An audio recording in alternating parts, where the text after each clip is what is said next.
Now let's have some fun. Let's open up the Pages panel and double-click on the A Parent page. We want to add some headers and footers to this document. So we need to add some text boxes to both the top left and right and the bottom left and right. In order to add a text box, first let's zoom into the area. I'm going to grab my zoom tool and then click once or twice to better view this top area. To make a text box, we're going to grab our Type tool and let's click in this top corner and drag down and to the right. This will create a little text box with our blinking insertion point. Now for this header, we want to give it the whatever current page number that it's currently on. InDesign allows you to do this automatically. To insert the current page number in our parent page, we can go up to Type. Down to the very bottom, we want to insert a special character. It's going to be a marker of our current page number. You'll notice that the current page number in this case is an A. This is because we're on the A Parent page. If you wanted to see what it looks like, you can go to our Pages panel. Since we're on a parent page, it'll automatically place this on every other page. In their case, if we double click on page 2, you can see page 2 is automatically placed. Here's page 4, page 6, and so on. Let's return to our parent page and keep editing up here at the top. With our text tool still selected, let's give it a large M space by going up again to Type. In this case, we'll go to a a white space character, and choose M space. So give us a large dash, and then next we can just type in some body copy of Garden News. From here, let's format our text. We want Garden News to be all uppercase, so let's highlight our text. We can go to Type, down to Change Case, and choose uppercase. Also, let's change the formatting of it by highlighting all of our text. We'll change the font to Myriad, M-Y-R. You can see how it automatically starts typing here. And we want to choose Myriad Pro Bold. The size of it can remain 12 points. And notice that when you create text inside of a text frame, it automatically runs to the edge of that frame.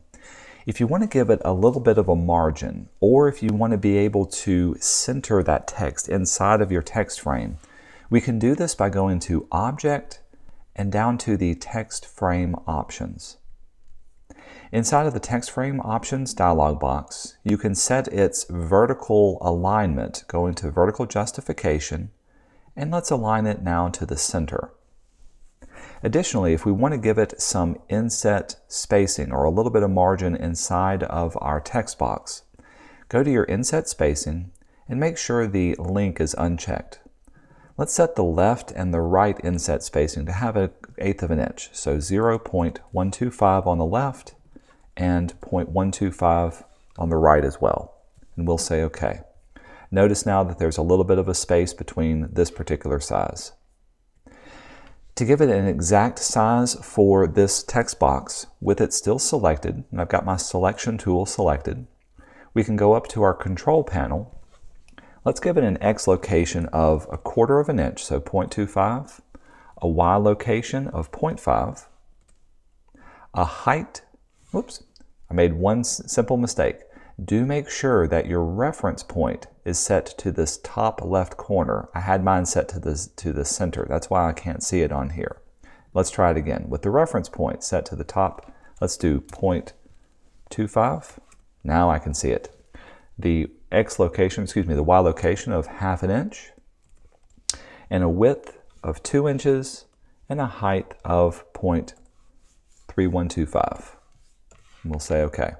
That'll place it exactly where it needs to be and make it the correct size for it too. All right, now that we've got one created on the left side of the page, let's go over and create one on the right side of the page too. I'm going to go to View, and let's view the entire spread. Fit Spread to Window.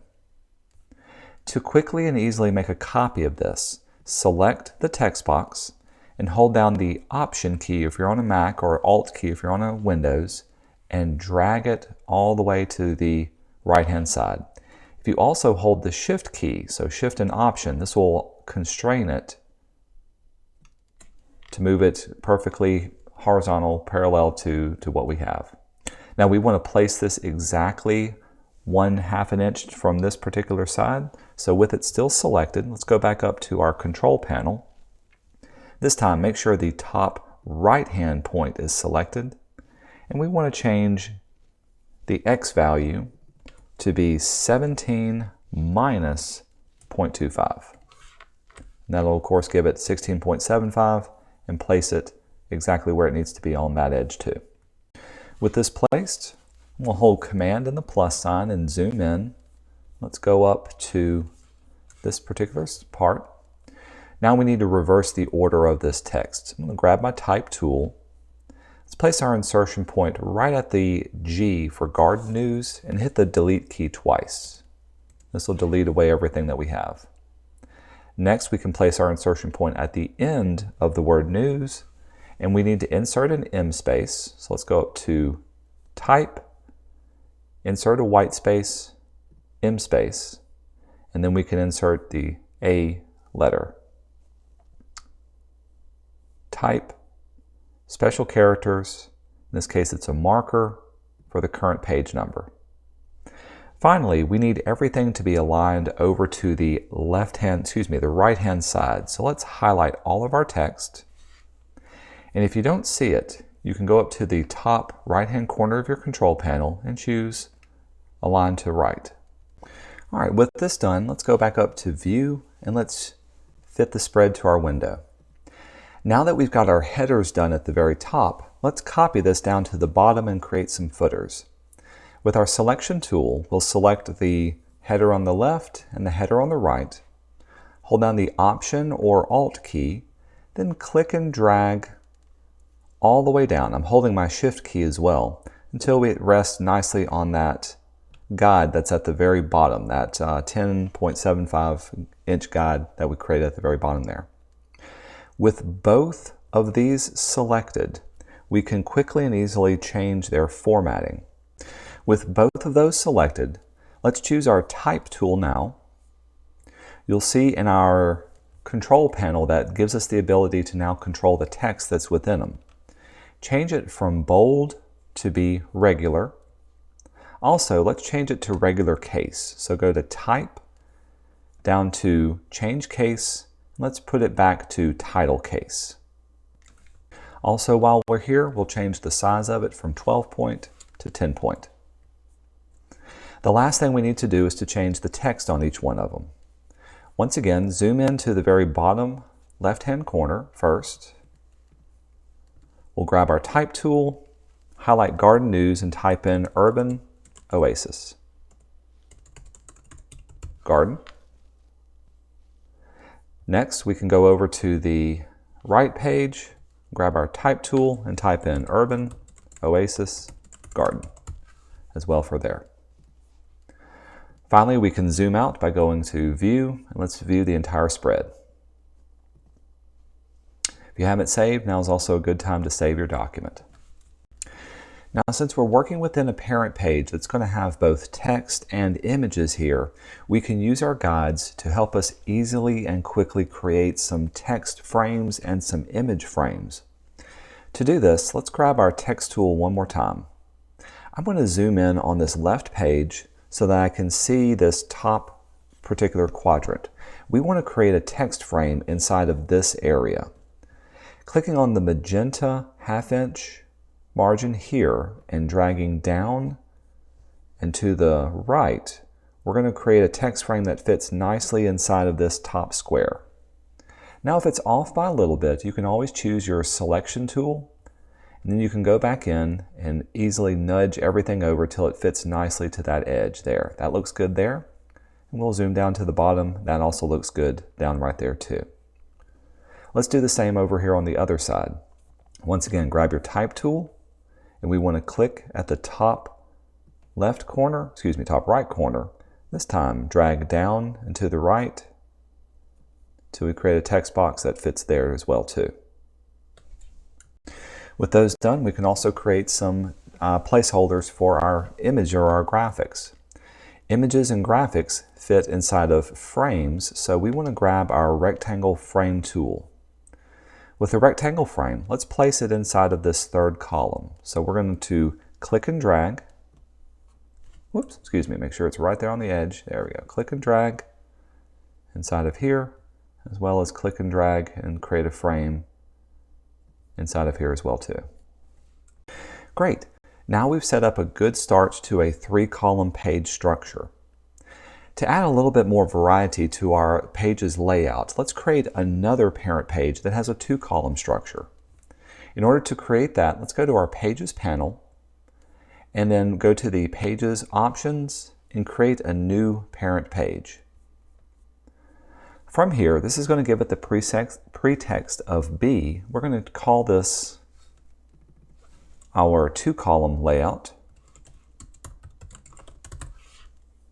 This is going to be based on the same layout that we had for our previous parent page. This will be our A parent.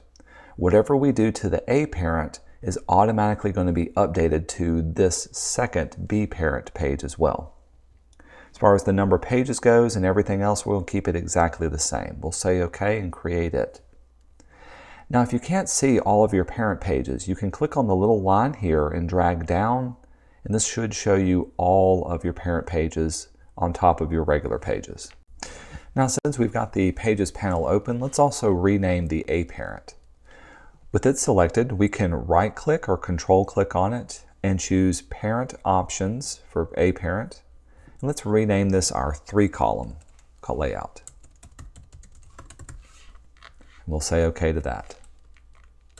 While we're inside this B2 column, let's go up to our margins. We'll go into Layout, Margins and Columns, and from here we can change it now to be a 2-column structure. We'll say OK to this. Notice now we have our magentas divided up into 2 separate columns. Now if we wanted to edit anything that's on here, any of the existing content, you'll notice that you cannot select it or do any modifications. This is because we're working on a child portion of the design. It's being copied from the parent. We need to override whatever is created from the parent page. In order to do this, hold down the Shift and the Command key and click on the object you want to edit. In this case, we wanted to edit this text frame or this graphics frame, and we can hit Delete and delete it away. Let's do the same for this text frame. Shift and Command and select it, then you can delete it. And we'll do the same on the right side. Shift Command and click, Shift Command, click, and then finally delete until all we have left are just our headers and our footers and our guides. All right, let's go back to the 3-column layout by double-clicking on the name of it. And we'll place a graphic up here at the very top of the spread. We'll go to File, down to Place. Inside our Lessons 3 folder, locate the Links folder. You can open it up, and we want to find the little header snippet.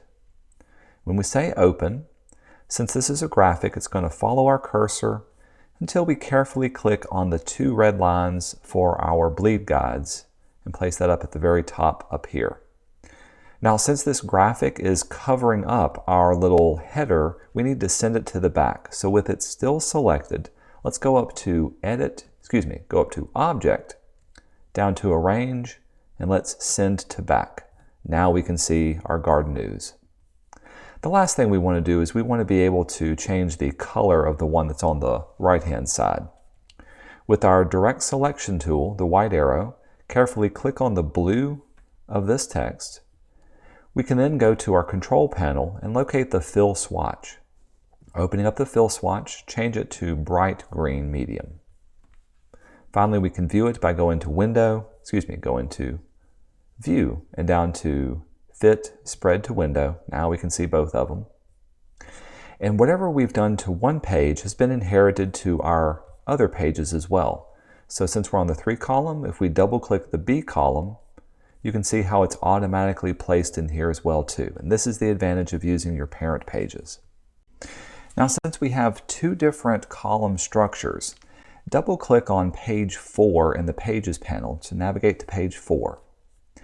In this case, we want to apply the 2-column structure to pages 4 and to pages 5. If you click on the B2 column and drag it down on top of page 4, you can see how it automatically applied that left page design to this left side. So that's one way you can apply it, is by clicking and dragging. Another way you can quickly apply your page layouts is by simply selecting the page that you want. You can then go to your Pages options, and let's choose Apply Parent Pages. This will tell us what parent page we want to apply. In this case, choose the B2 column, and we want to apply it to page 5. We'll say OK to this. And you can see how that automatically applies to that page as well too. If you scroll through all the other pages, you can see that they all have the same 3-column structure that we used previously. Now, if you go to the very first page, page number 1, you can double click on it if you're not there already. We don't want this to have any of our pre-design that we've created. We essentially want the first page to be a blank page. To make it blank, we can take advantage of the None parent page. With that selected, drag it on top of page 1, and you can see how it gets rid of all the graphics, but it does still keep the 3-column structure. With this done, let's go to File and let's save our document.